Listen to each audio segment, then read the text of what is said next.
All right, I'm here with Chris Ryan. It is less than 10 days until the Bob Dylan movie comes out with Chalamet. A complete unknown. You've seen it. I have. I saw it over the weekend on the Producers Guild app. Must be nice. Low expectations. I don't want to step on your pod, Vashon, because I know you have a big pod coming out on Christmas. The thing that jumped out to me was how good Chalamet was. Yeah. And I intentionally tried not to read anything.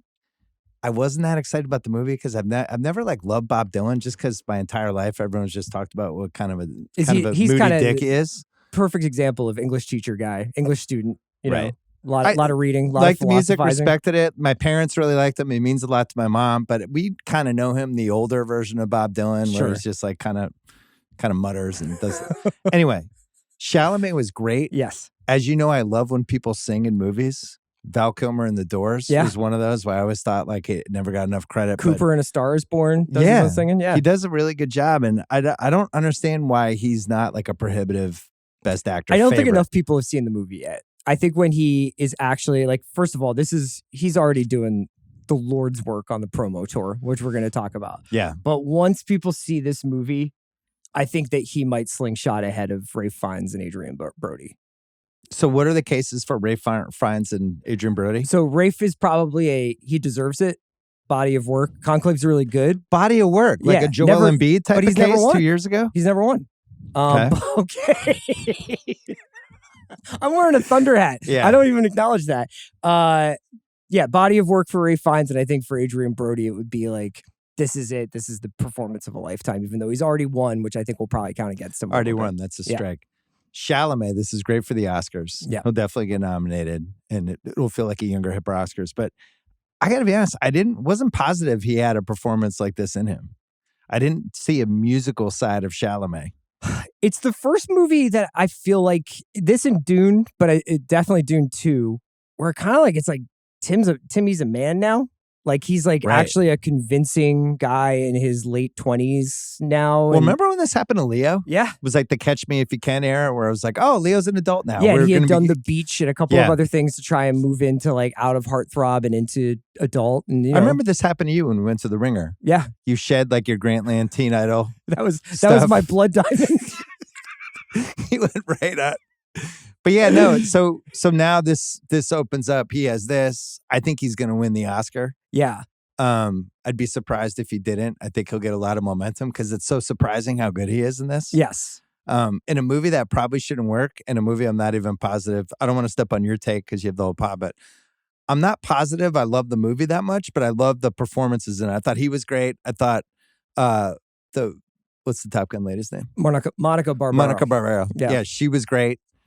She plays Joan Baez. Norton. Yeah, Norton is Pete Seeger. I think it's a movie that'll probably be like, a lot of people are like, I love the performances, I love the music. I don't know if there's like a huge story there. But that's been a lot of musical biographies in general. Yeah. Like Walk the Line was the same thing. People are like, I love Phoenix, I loved Reese. The movie was that one solid. had a little bit more inherent tragedy built into it, but I think that this one is just going to really blow people away because if you see the trailer and if you just look at Timothée Chalamet like in his day-to-day life, you probably wouldn't guess that he could pull this off. It has something in common with A Star Is Born when we heard word about this. And then there was like the initial clips and you think, oh no. No, brother. Oh boy, here we go. You know, we've seen people go this way and make the mistake. Yeah. But anyway, you mentioned the press tour with Chalamet. So Chalamet's using the opportunity that he might have here where he's odds on, or he's going to be an odds on Oscar favorite, if not like the prohibitive favorite. And he seems to be taking most of that time to make it clear how much he loves sports. Yeah. And I love it. Now there's a very, not famous, but infamous clip of him on Kimmel from like 8 years ago or whatever it was, where he talks about how much he loves you. Really, I get to be here with you right now. I'm a big Bill Simmons fan, and I know you guys is that work right? together, Yeah, Bill Simmons from The Ringer. Yeah. Exactly. And done Theo Vaughn. He's done Game Day. He's done He was all good the on late Game night Day. shades. He was great on Game Day. When are we getting Timmy on the Bill pod? I put the request in. Okay. I've wanted to have him on for years. I know he's a big Knicks fan. He seems like a genuine sports fan. He seems like a nut. And we put the stuff out. I don't know how his team decides, but so this is the challenge. Yeah, Chalamet, come on the pod. Let's find out once and for all how much sports you know. I saw you on College Game Day. It was convincing, but I also know he's an actor. Yeah. and he could memorize 4 or 5 pages of script of dialogue in one day. So he couldn't have remembered like 6 picks that his buddy gave him. And I want to like really dive in with the Chalamet sports experience. The flip side is that like there are photos of him like autograph hounding Amari Stoudemire. Like I think he might. Let's talk about it. Okay. Let's find out this side of you, the sports side. It's not coming out in the Theo Von podcast. What do you think you would do to him? Would you just put him on Guess the Lines like blind? Would you? I want to go full like 80 minutes. Let's talk. Let's have the deep dive Knicks combo that you've never really had on a podcast. Travis Hunter, how does he translate to the let's NFL? Talk real college hoops. Do you gamble? Where do you gamble? What sites do you use? Are you a friend of FanDuel? How'd you do last week on NFL picks? Like, how deep does this go? Do you play fantasy football? What if he's not coming on your pod because he has lost most of the money he's made following $1 million picks? No, I'm doing well this year. I just had a bad last week because of your team, the Eagles. Yeah, come on. Let's really see it once and for all. Do you have takes on the Super Bowl? Yeah. Lions defense is banged up. What do you think, Chalamet? Let's go. Why is college football playoff? What are your picks? Down? NBA ratings down. Why? What are your reasons? LeBron and Curry and Durant stay too long? What's your take? There are threes. Are we getting too much of an homogenous product with threes? Yeah, this is what the people want, Chalamet. Yeah. Come on the pod. We don't want you talking about how you've just been building your whole acting career towards playing Bob Dylan. We want to know whether or not you think Jalen Hurts can win a Super Bowl. And I want to pitch him, which I've done in the past. I did with Michael B. Jordan to much success. A couple roles that I think he should play now if he wins the Best Actor. What's next? Heist movie.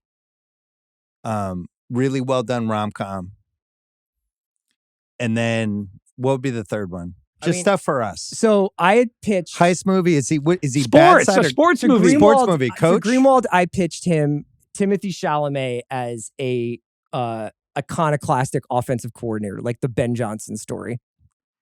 Oh, like a guy who's coming up through Texas high isn't school Mike football. McDaniel more fun? Yeah. He just kind of unravels because he was his quarterback. He So only wait, runs somebody's slants. If we find out like that Mike McDaniel got involved in like some crazy Scarface Coke thing in Miami. Mike McDaniel crossed with Pain and Gain. Yes. Starring Chalamet as the offensive coordinator of the Dolphins, who's falling behind with gamblers. It's like, we love these plays you're calling, but our wide receivers keep getting killed out there. Right.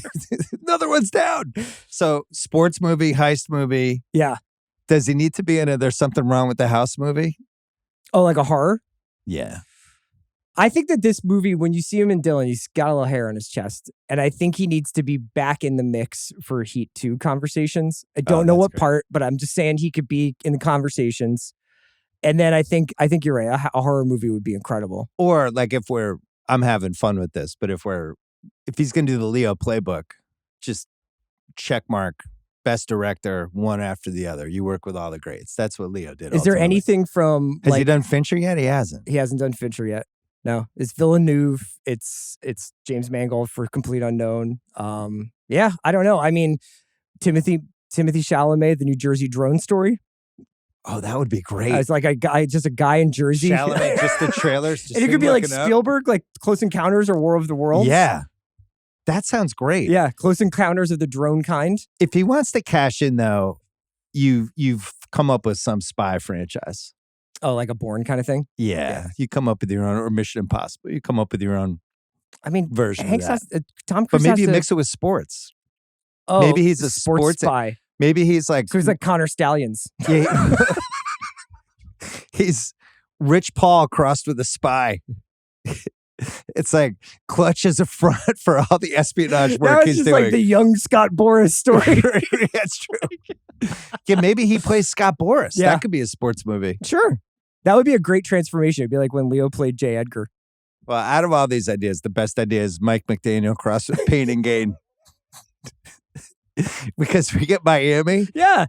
There's drugs. You could embed him in the Miami football scene. You could make it be like, it could be like Teddy Bridgewater's hanging out and stuff like that. It would be awesome. Well, whatever the case, Chalamet, come on the podcast. Let's do this once and for all. Let's talk about future roles. Let's talk sports. But you can't hide, Tim. Let's talk Amari Stoudemire. Yeah. Let's talk Carmelo. Does he have thoughts on the Carmelo Mero pod?